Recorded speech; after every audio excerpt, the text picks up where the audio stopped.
Tout le monde est partant pour le grand reset. Enfin, presque tout le monde. Il y a un gars qui a le pouvoir de faire quelque chose pour arrêter ça, et vous savez exactement de qui je parle. Et ils ont fait une erreur quand ils ont essayé de mettre Trump de leur côté. Ils ont invité Donald Trump à Davos, 2 fois je crois. Mais en janvier, quand Donald Trump a vraiment commencé à voir la bête qui se dressait contre lui, il est allé à Davos, oui, au Forum économique mondial, et il leur a fait un énorme doigt d'honneur. Nous nous sommes engagés à préserver la majesté de la création de Dieu et la beauté naturelle de notre monde. Mais pour embrasser les possibilités de demain, nous devons rejeter les éternels prophètes de malheur et leurs prédictions de l'Apocalypse.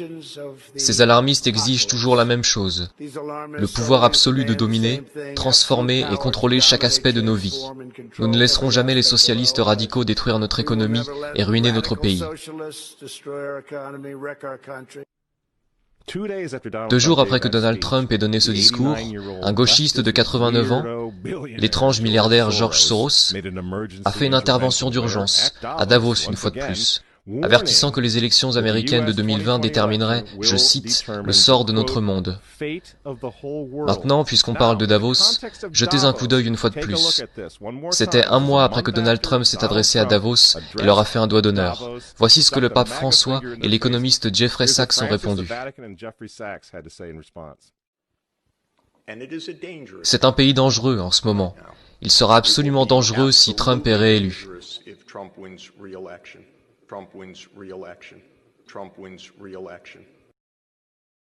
François a invité ce type au synode sur l'Amazonie en tant qu'invité d'honneur et conseiller. Il est aussi conseiller de Bernie Sanders. Qu'est-ce qu'il fait au Vatican? Pourquoi ce type qui est un promoteur, pour le socialiste pur et dur Bernie Sanders, se retrouve en tant que conseiller pour le pape? Pourquoi a-t-il ces accès au Vatican? Jeffrey Sachs soutient l'avortement et la contraception, mais ce n'est pas un problème pour le Vatican. Pour le Vatican, pour le pape François et pour ses amis à l'ONU, c'est évidemment Donald Trump le problème. Je considère clairement l'administration Trump comme un danger pour le monde, mais tel que je le vois, comme un phénomène purement temporaire, qui disparaîtra en 2020.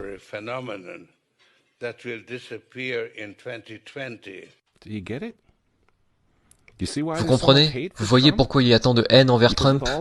Parce que malgré tous ses défauts, il est capitaliste, il n'est pas mondialiste. Il ne sera jamais l'un d'entre eux. C'est pourquoi il a retiré les États-Unis de l'accord de Paris sur le climat. Donald Trump a retiré les États-Unis de l'Organisation mondiale de la santé, l'entreprise de Bill Gates. Et maintenant, il menace de retirer les États-Unis de l'Organisation mondiale du commerce. Les gens disent, oui, Donald Trump s'est marié 2 fois, c'est vraiment un homme mauvais. Mais il est en train de tenir tête à des démons. Personne n'a dit qu'il était saint. Il frappe les vaches sacrées des Nations Unies dans le monde entier en ce moment même. L'Assemblée générale vote couramment à 185 voix contre les États-Unis sur presque tous les sujets désormais. Et vous vous souvenez, puisqu'on parle des Nations Unies, en novembre 2019, juste avant que le coronavirus arrive, Trump est allé aux Nations Unies, à l'Assemblée générale, et il a déclaré la guerre au mondialisme. Les dirigeants avisés mettent toujours le bien de leur propre peuple, de leur propre pays, en premier. L'avenir n'appartient pas aux mondialistes. L'avenir appartient aux patriotes.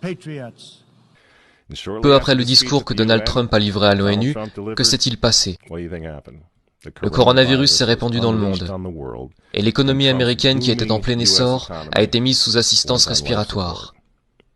Pensez-vous que c'était un accident? Donc quand ils vous disent, et qu'ils nous disent à tous, de rester à la maison, de porter un masque, pour que grand-mère ne tombe pas malade, vous devez comprendre ce qui se passe vraiment. Ils ne se soucient pas de votre grand-mère. Ils ne s'occupent pas des personnes âgées. Ils ne se soucient pas des bébés. Ils veulent les avorter, afin de pouvoir sauver notre société. Ils avortent des millions de bébés dans le monde entier. Ils ne se soucient pas des bébés, ils ne se soucient pas des personnes âgées. En réalité, si vous voulez sauver votre grand-mère, dites aux mondialistes de rester loin d'elle.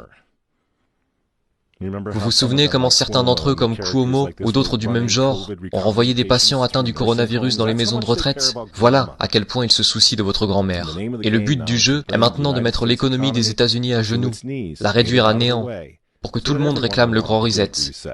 rendre cette nouvelle normalité si anormale que même vous et moi, vous savez, dans un avenir proche, nous supplierons pour avoir des vaccins, car on nous aura rendus fous à ce moment-là, à mendier pour tout ce qui nous gardera en sécurité, selon nos geôliers et gardiens, et nos gardiens de zoo, vous voyez.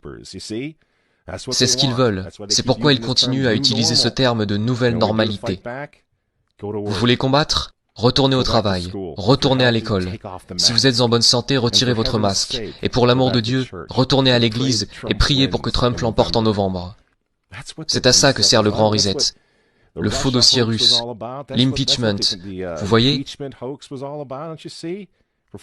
Pendant 4 ans, ils ont essayé d'arrêter cet homme, car s'il renforce l'Amérique, s'il la rend à nouveau forte, s'il sauve l'économie une seconde fois, le grand reset n'aura pas lieu. Le nouvel ordre mondial va être rejeté, et qui sait quand ils auront une opportunité comme celle du coronavirus à nouveau. Et ils le savent. Alors je vous pose la question. Pourquoi détestent-ils cet homme? Ces gens, ces hommes, ils détestent Dieu, ils détestent les enfants, ils détestent la famille traditionnelle, ils vous détestent, et ils détestent Donald Trump, dont les opposants politiques d'ailleurs en ce moment sont en train de déboulonner des statues de saints, de frapper des policiers et de brûler des drapeaux. Vous dites que vous n'aimez pas Trump? Je suis désolé les amis, mais on s'en fiche, cela n'a plus vraiment d'importance. Vous pensez à la personnalité de Trump ou à ses tweets, mais regardez la situation dans son ensemble. Le choix est simple les amis. Levez-vous avec les Américains dès maintenant. Ou tomber avec le nouvel ordre mondial dans un avenir pas si lointain. Il n'y a pas d'autre choix.